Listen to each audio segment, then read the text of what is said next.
Hey y'all, what's up? Welcome back to my channel.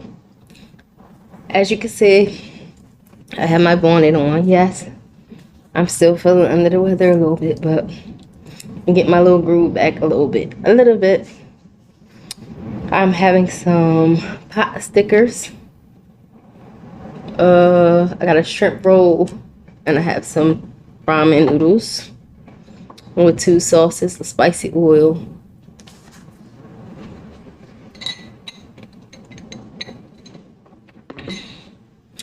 I'm just have a drink. I am going to start off with a prayer. Then I'm gonna dig in and possibly a story time. Matter of fact, I watched a show today. I'm like taking it one step at a time, you guys. One step at a time. All right, prayers up.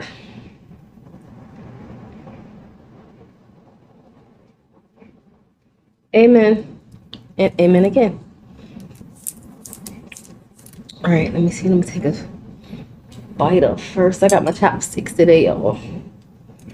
My chopsticks.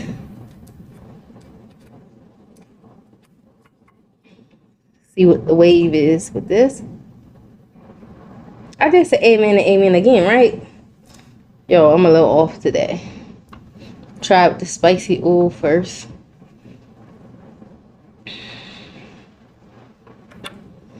Show y'all.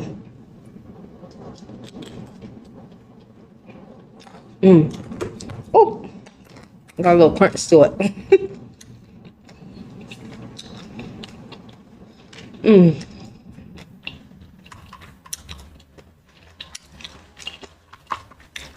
It's good.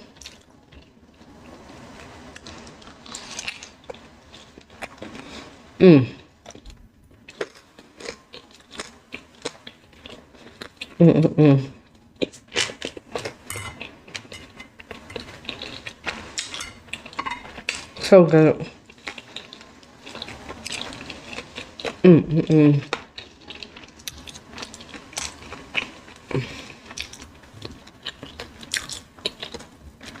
This sauce is like a duck sauce. Like I said, it's so good.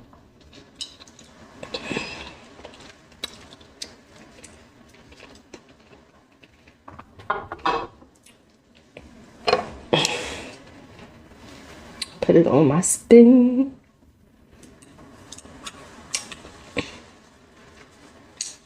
Yo, I'm doing something. Y'all see that? I'm doing something. This is gonna be a big bite. Huh? Big bite.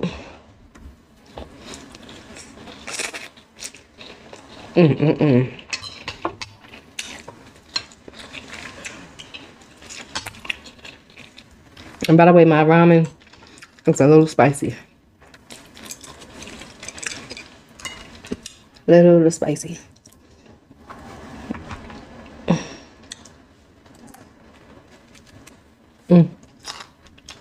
I think I kind of like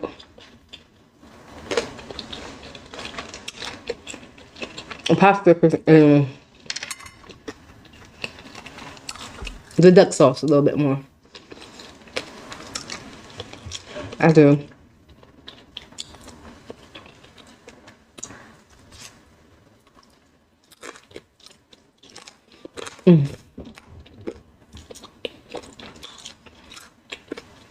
All right.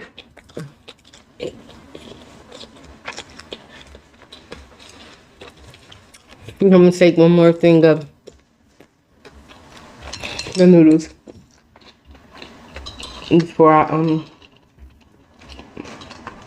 start with the story time.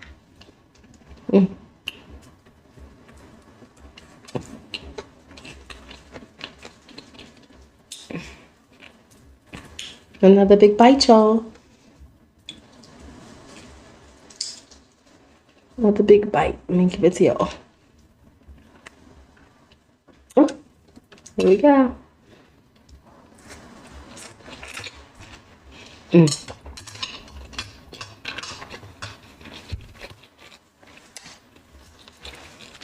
All right, so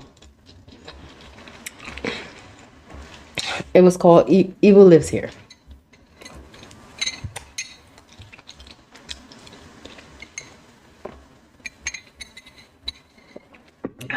on your ID channel. And excuse me, I can't stop eating. But it was about a lady by the name, I'm gonna give them fake names because I definitely forgot the name. Mary Jane,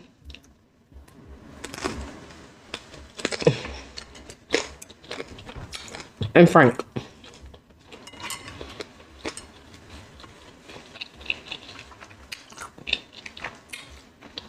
Now Mary Jane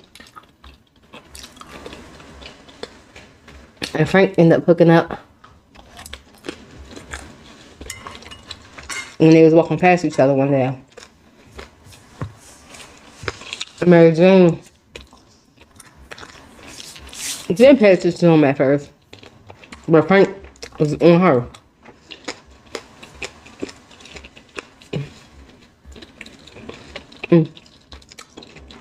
Once he came up and introduced himself,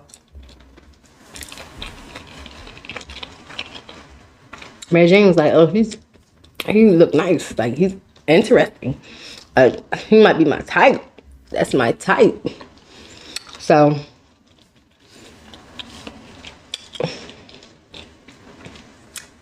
they end up exchanging numbers, whatever, whatnot, because she wasn't on a dating thing for a little while. Had an egg roll there, but a shrimp roll. She wasn't on a dating scene for a little while.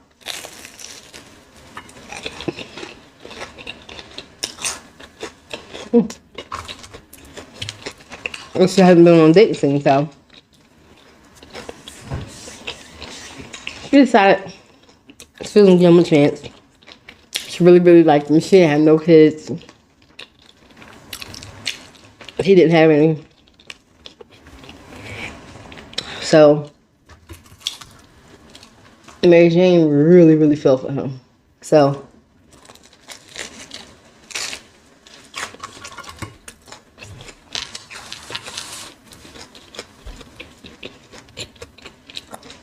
we start going out a lot, doing a lot together. She ended up having a baby by him.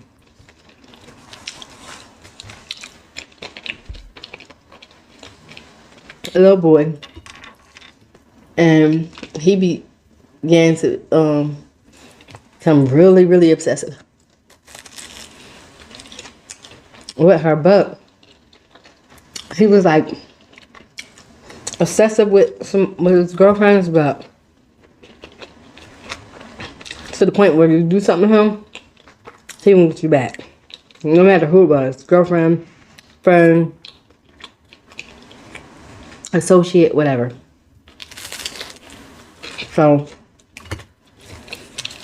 Mary Jane noticed that, and she was scared of crossing. But one day Mary Jane was sitting there talking to him, and he was downstairs in his basement. They had to move together, all that stuff. They were sitting in the basement, and out of nowhere, Mary Jane went out there to check on him, and she was like, "What are you doing down there? What's going on?" He tells her, "Well, my ex been trying to get back with me. Excuse me. Excuse me. And I'm recording her. I'm gonna show her new boyfriend what she's doing. I'm setting her up." So Mary Jane is like, "I don't think that's a good idea. Me and you are together. Why would you worry about that now? Like, you should let it go. Don't answer her calls when she calls you." And I don't know what was going on with Mary Jane, but he would have been a goner. He was putting this all into this chick, his ex. That means you wasn't worried about our relationship. So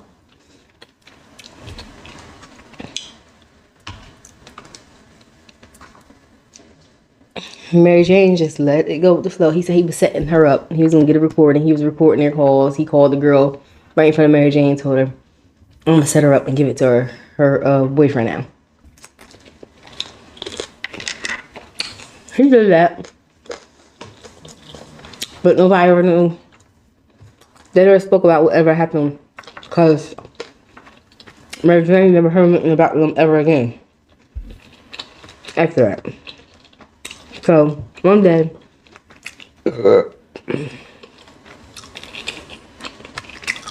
he got in this mood where he just started punching on Mary Jane,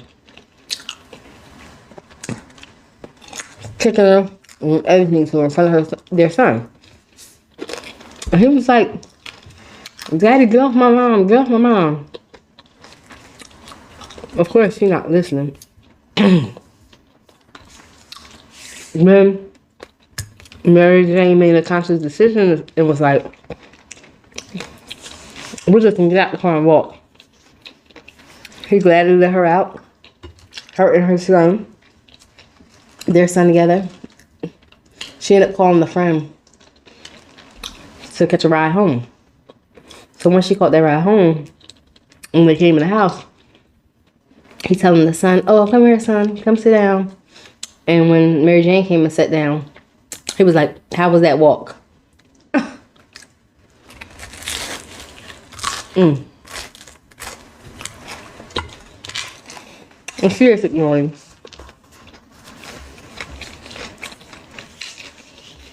But she should have. He probably was going to jump on her.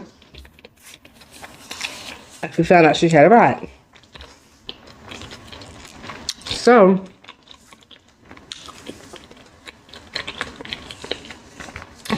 excuse me, y'all. I'm trying to get this stuff out. I know I'm a little sick. So after that happened, they ended up going, she tried to let that stuff go. They ended up going to a club where, like, they had a restaurant together.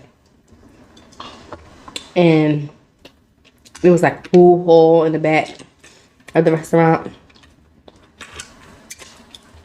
And she used to take her son there, while they was working, so he wouldn't have to get they wouldn't have to get a babysitter. So they took their son there. So one day they were playing pool late night, and there was two other guys that were there that was real close friends with Frank. And, they were cool with Mary Jane, too. So,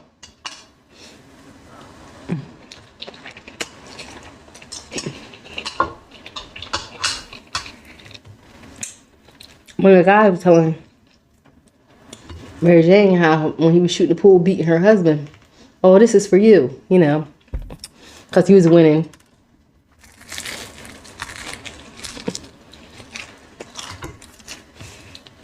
Her husband was mad.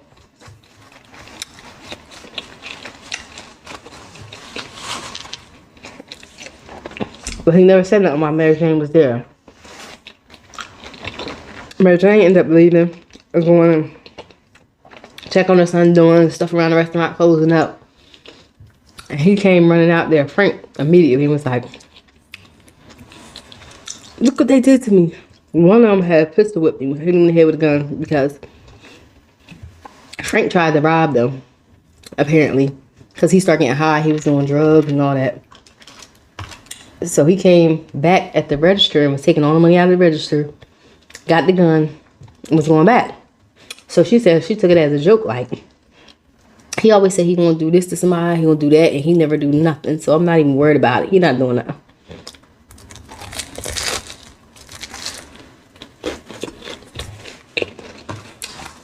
He said a couple hours later, like an hour later, he came back. And she cleaned in there. Yeah. And he was yelling like, "Come on, come on." And she was like, "What is wrong with you?" But not looking at him, still doing what she doing. He was like, "When I get out here, I killed them. They're both dead." So she was like, "Yeah, whatever." He was like, "I'm serious, let's go." And started hollering at her like he was gonna jump on her, so she was already scared of him. So she got up, got herself together, got in the car. Now, mind you, she left her son there because she was gonna come back and get him because it wasn't closing yet. He was like, 10. He was in there asleep. So she locked up and then went with him. This fool had done. This fool had these people, these two guys in their household deceased. He pulled up because she thought he was going to pull up somewhere else. He pulled up to their house. And once she walked in, she saw the first body laying in front of her door.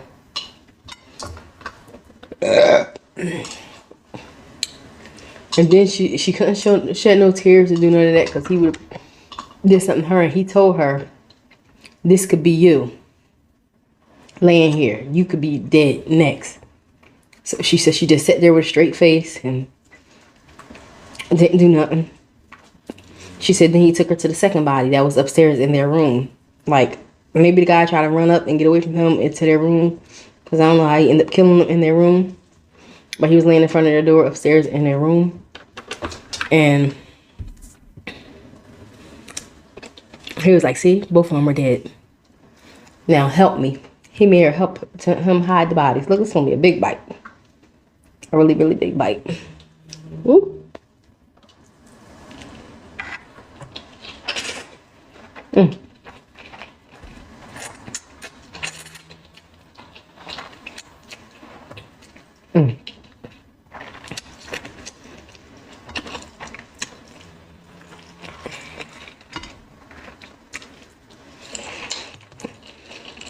Drop this up. I'm getting full, y'all. But he made her walk and take these guys to some woods on the side, and he was dumping the bodies, doing everything. She had to follow him in a car. Well, she did everything he said because she was scared of him. And she thought that he was going to do something to her kid. Or he always threatened saying he was going to kill her.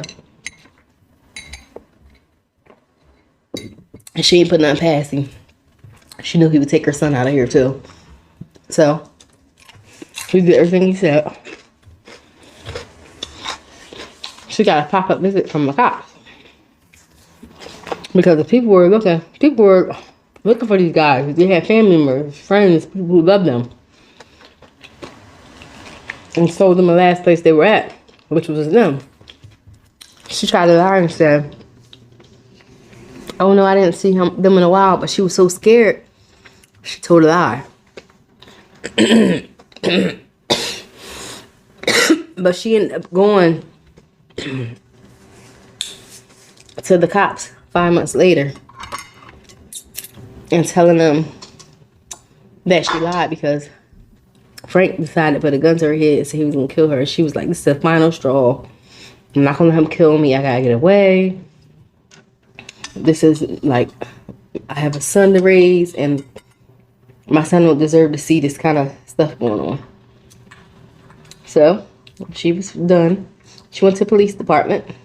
And one of the police officers who she told the story was one of her friends from high school. She knew him, so. That's why he figured he can come talk to her from the get-go. She would tell him everything, but she didn't. So when she went to the police department and tried to tell him 5 months later, I told him where the bodies was at and all that. She was like, I don't know if he moved them or what, but this is where they were last. This is what happened. The cops, she thinking that she was okay and she's finally getting spared, like, in freedom from this guy. He called the detective called a police officer, and he came in with handcuffs to cuff her. And she was like, what? She broke down crying. Like, how did this happen? Like, I didn't expect to get locked up and all that stuff. So they ended up locking her up, and she ended up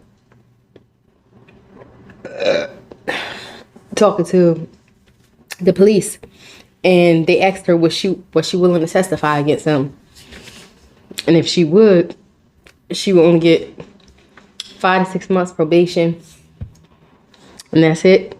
And she said, absolutely, I will testify against him to get him off the street so he can't kill nobody else, do what he did to me and those guys, to nobody else. And she testified against him. And the thing is, he wanted to be his own lawyer. So he was his own lawyer, so he questioned her. He cross-examined her. And once he was cross-examining her, she was still trying to stay strong and not let him get the best of her. She was like answering yes, sir. This, you know what I'm saying? And she was like, you know, showing him most respect, like, because he was representing himself. But she definitely stood around and told what happened. He ended up getting the death penalty, sentenced to death because of it. And she said, like, he kept appealing it. He kept appealing the decision. And she said there's no way she can watch it. So with him getting a death, she couldn't watch him killing himself. She said, but it was time for it to happen. She said, but she didn't want to sit there and watch it. There's no way she can watch it. She just wanted them to hurry and get it done and over with already, but he kept appealing. He had lost his second appeal. She was like, just get this thing over with. But she ended up getting married again.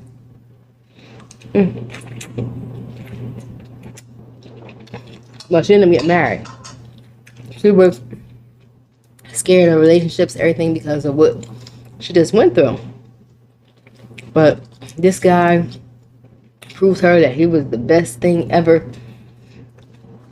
And she ended up marrying this guy and being with him for 21 years. 21 years later, a marriage. And they was happy. She said that was the best thing that ever happened to her. And he was the guy that's in prison, her son dad, was the worst thing that ever happened to her. But everybody takes chances sometime. You just gotta learn how to grow from them after that. Alright, y'all. I'm done. I think I pretty much made it. I had a couple pot stickers left, but I am done. I can't eat no more. Anywho, thanks for watching, guys. Don't forget to like, comment, and subscribe. And all the videos all the challenges, all that stuff that we got going on, all the videos that I'm missing right now, I'll be back. I'm telling you guys, I'll be back. So I'm gonna get myself together. I'll be doing all those challenges again. I ain't forget about none of y'all. I'll be watching y'all videos. I'm gonna catch up with all that stuff. I promise you. Anywho, guys, thanks for watching. Don't forget to like, comment, and subscribe. And turn on those post notifications so you know when your girl uploads the next video. Until next time, see ya.